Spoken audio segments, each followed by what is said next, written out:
Hi everyone. तो कैसे हैं आप सभी। तो आइए आज का करंट अफेयर्स देखते हैं।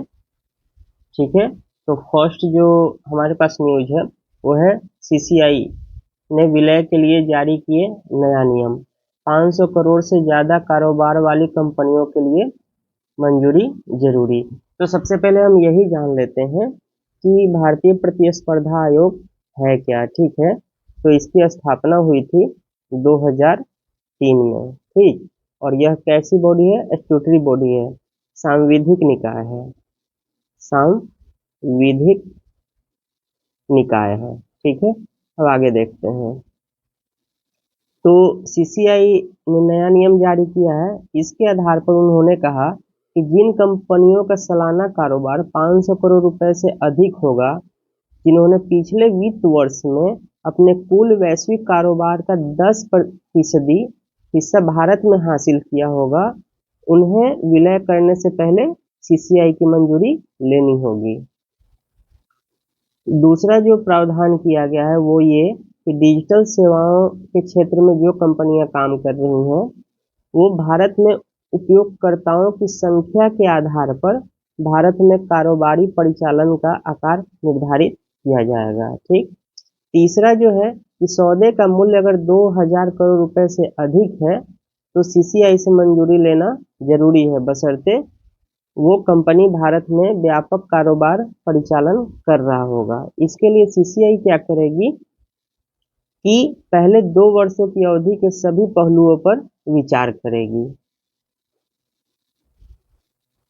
तो देखिए यह बदलाव करने की जरूरत क्यों पड़ी है, क्योंकि पहले क्या था कि सीसीआई केवल परिसंपत्ति और राजस्व पर विचार करती थी। तो इसके कारण उन विलय सौदों पर नजर रखना चाहती है जो पुराने मानकों के आधार पर पकड़ में नहीं आते थे। ठीक है। तो कई ऐसे विलय हुए हैं जो पहले नजर नहीं आए हैं, इसीलिए इस नए नियम को लागू किया गया है।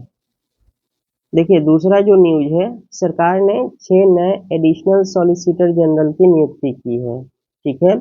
और इनकी नियुक्ति 10 सितंबर को की गई है। तो जो एडिशनल सॉलिसिटर जनरल होते हैं उनका काम क्या होता है कि वो सुप्रीम कोर्ट और तमाम उच्च न्यायालयों में सरकार का प्रतिनिधित्व करते हैं। इसके साथ ही वो सरकार का बचाव करने में अटॉर्नी जनरल और सॉलिसिटर जनरल की सहायता करते हैं। ठीक है। देखिए तो एक छोटा सा न्यूज है कि गृह मंत्री ने I4C के तहत 4 प्लेटफॉर्म का उद्घाटन किया। तो बेसिकली हमको जानना है कि I4C क्या है। तो I4C का बेसिक काम क्या है कि देश में साइबर अपराध से लड़ने में यह मदद करती है। और I4C का फुल फॉर्म क्या होता है? Indian cyber coordination centre. ठीक है। और I4C की स्थापना कब हुई थी? 2018 में। और ये गृह मंत्रालय के तहत ही कार्य करता है। देखिए जो नेक्स्ट न्यूज है वो रक्षा मंत्रालय से संबंधित है। हॉल के साथ 26,000 करोड़ का कॉन्ट्रैक्ट किया गया है। तो हॉल कैसी कंपनी है? एक सार्वजनिक क्षेत्र की कंपनी है। और रक्षा मंत्रालय ने 26,000 करोड़ का कॉन्ट्रैक्ट किया है और बेसिकली किस चीज के लिए किया है कि सुखोई 30 MKI एयरक्राफ्ट के 240 एयरो इंजन सरकार जो है खरीदेगी। इससे क्या फायदा होगा कि सरकार की आत्मनिर्भर भारत पहल को बढ़ावा मिलेगा। एक छोटा सा न्यूज और है कि कांग्रेस के नेता हैं सुशील कुमार सिंह जी, इन्होंने अपनी आत्मकथा लिखी है 5 डिकेड्स इन पॉलिटिक्स। ठीक है। तो ये भी ध्यान रखिएगा। अंतर्राष्ट्रीय स्तर पर देखें तो अल्जीरिया के मजिद तेबौ ने फिर से अल्जीरिया के राष्ट्रपति चुन लिए गए हैं। अब अल्जीरिया के बारे में जान लीजिए। ये उत्तरी अफ्रीका का एक देश है और मुस्लिम बहुल्य देश है। पहले ये फ्रांस का उपनिवेश हुआ करता था। 5 जुलाई 1962 को यह आज़ाद हुआ। और क्षेत्रफल की दृष्टि से ये जान लीजिए कि अल्जीरिया अफ्रीका का सबसे बड़ा देश है। ठीक है। अल्जीरिया जो है तेल और गैस में समृद्ध है और इसका वो निर्यात करता है। और अफ्रीका का प्राकृतिक गैस का सबसे बड़ा निर्यातक भी कौन है? अल्जीरिया ही है। अल्जीरिया की राजधानी कहाँ है? अल्जियर्स है। और इसकी करेंसी क्या है? अल्जीरियाई दिनार।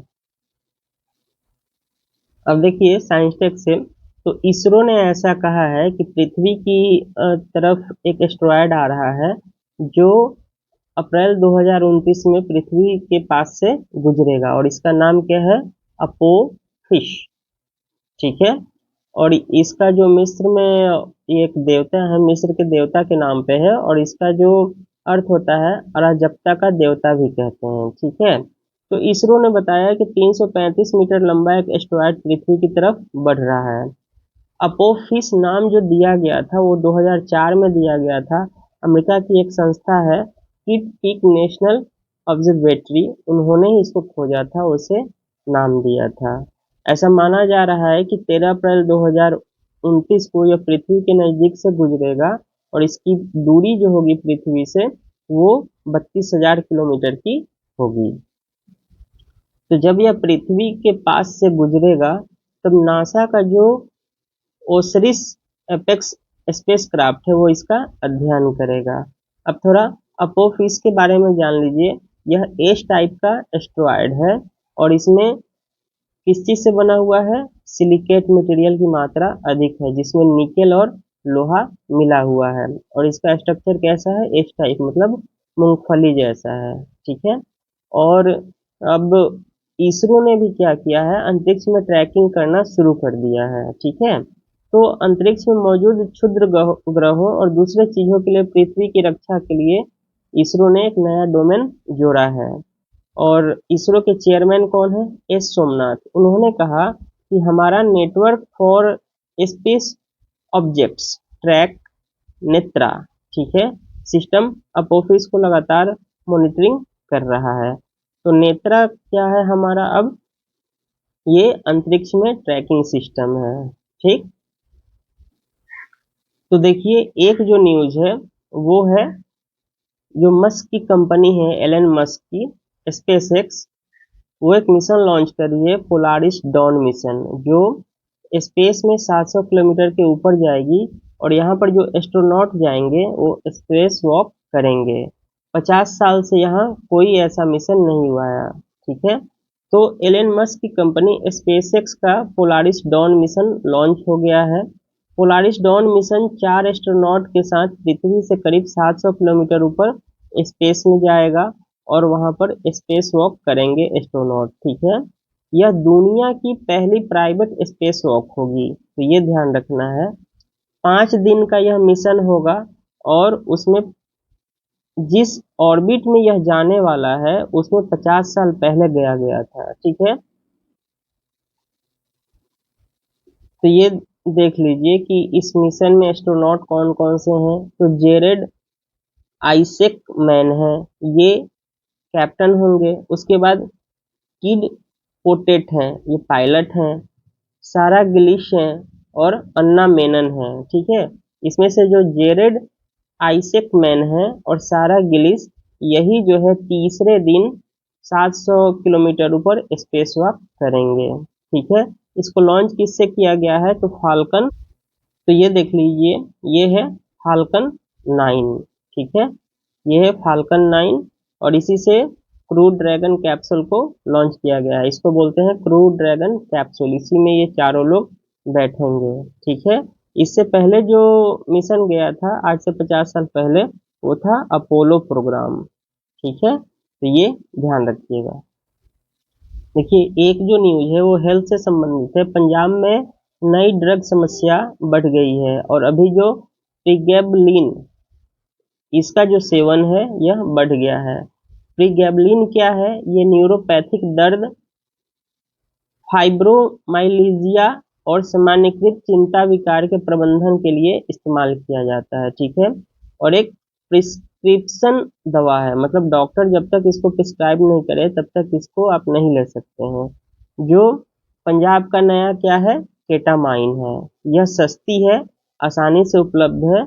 और देखिए, जो एनडीपीएस है, नारकोटिक ड्रग एवं साइकोपैट्रिक सब्सटेंस, उसके अंतर्गत दंडनीय भी नहीं है। ठीक। और प्रीगैबलिन का अत्यधिक आप उपयोग करते हैं तो यह जीवन के लिए खतरनाक है। यह मस्तिष्क के दौरे को बढ़ा सकता है और आपको कोमा में डाल सकता है। तो ये देख लीजिए, एक नया ड्रग का उपयोग बहुत तेजी से हो रहा है। एक और भी हेल्थ से रिलेटेड न्यूज़ है। देखिए, भारत में लॉन्च हुआ आई ड्रॉप, ठीक है, जो पढ़ने के चश्मे की जगह ले सकता है। तो एक कंपनी है एंटोड फार्मास्यूटिकल्स, इन्होंने प्रेस वू ब्रांड नाम से एक आई ड्रॉप लॉन्च किया है, ठीक है। और ये आई ड्रॉप किस चीज का इलाज करेगा? जरा दृष्टि दोष का। क्या बोलते हैं? प्रेसबायोपिया, ठीक है। तो ये क्या है कि उम्र बढ़ने के साथ साथ जो आंखों की स्लेरी होती है वो कमजोर होने लगती है, और आंखें धीरे धीरे पास की वस्तुओं को ध्यान से नहीं देख पाता है, उसको केंद्रित करने की क्षमता खोने लगता है, ठीक है। तो इसी को क्या बोलते हैं? जरा दृष्टि दोष। 40 वर्ष से ऊपर के होने लगता है व्यक्ति, तब होता है। तो इसी के लिए यह दवा आई ड्रॉप लॉन्च किया गया है, और अक्टूबर में क्या होगा? ये पूरे मार्केट में उपलब्ध होगा, और इसको डीसीजीआई द्वारा मंजूरी मिल गई है, drug controller general of India के द्वारा। और देखिए, जो दवा है उसमें क्या है कि 1.25% पिलोकार्पिन हाइड्रोक्लोराइड की मात्रा मिलाई गई है, ठीक है। ये जनरली जितने भी आई ड्रॉप्स होते हैं उसमें यह मिला होता है। और पिलोकार्पिन कहाँ से प्राप्त होता है? एक पौधे से प्राप्त यौगिक है, जिसका उपयोग दशकों से विभिन्न नेत्र स्थितियों और शुष्क मुंह के उपचार के लिए हो रहा है, ठीक है। अमेरिका के वैज्ञानिकों ने 1700 प्राचीन वायरस खोजे हैं, और उसमें से जो वायरस मिला है वो 40,000 साल पुराना है, ठीक है। और ये तिब्बती ग्लेशियर में खोजा गया है। तो तिब्बती पठार में गुलिया ग्लेशियर, ध्यान रखिएगा, गुलिया ग्लेशियर कहाँ है? तिब्बती पठार में। वहां पर संयुक्त राज्य अमेरिका के वायरोलॉजिस्ट ने 1700 से अधिक प्राचीन वायरस के जीनोम की खोज की है, और उसमें जो वायरस पाया गया है, तो सबसे पुराना वायरस 40,000 साल पहले का पाया गया है। बर्फ में संरक्षित ये वायरस 9 अलग अलग समय अवधि में व्यापक रूप से बदलती वैश्विक जलवायु परिस्थितियों के साथ मौजूद थे। तो सोचिए, इस अभियान का नेतृत्व किसने किया? तो ओहियो स्टेट यूनिवर्सिटी के आइस कोर पैलियोंटोलॉजी ग्रुप के जी पिंग झोंग ने किया है, ठीक है। उन्होंने क्या किया कि 310 मीटर लंबे बर्फ कोर का परीक्षण किया गया, और अनुक्रमों का निर्धारण किया गया है। इसके लिए कौन सा मेथड यूज किया गया? तो डीएनए निष्कर्षण और मेटाजेनोमिक। मेटाजेनोमिक किसको बोलते हैं? तो पर्यावरणीय नमूनों से प्राप्त आनुवांशिक सामग्री का अध्ययन ही क्या कहलाता है? मेटाजेनोमिक कहलाता है, ठीक है। तो ये बस ध्यान रखिएगा है कि जो वायरस हैं वो इतने ठंडे मौसम में भी सक्रिय हैं, ठीक है। उन्होंने कई वायरस समुदायों की खोज की जो इस क्षेत्र के लिए स्थानिक थे, जिसका बाहरी वायरस से कोई संबंध नहीं था। ये वायरस पहले ही सक्रिय थे, ठीक। तो बस इसको ध्यान रखिएगा। आज के लिए इतना ही रहने देते हैं। धन्यवाद। चैनल पर नए हैं तो सब्सक्राइब करें, लाइक करें, शेयर करें, और बेल आइकन को अवश्य दबाएं।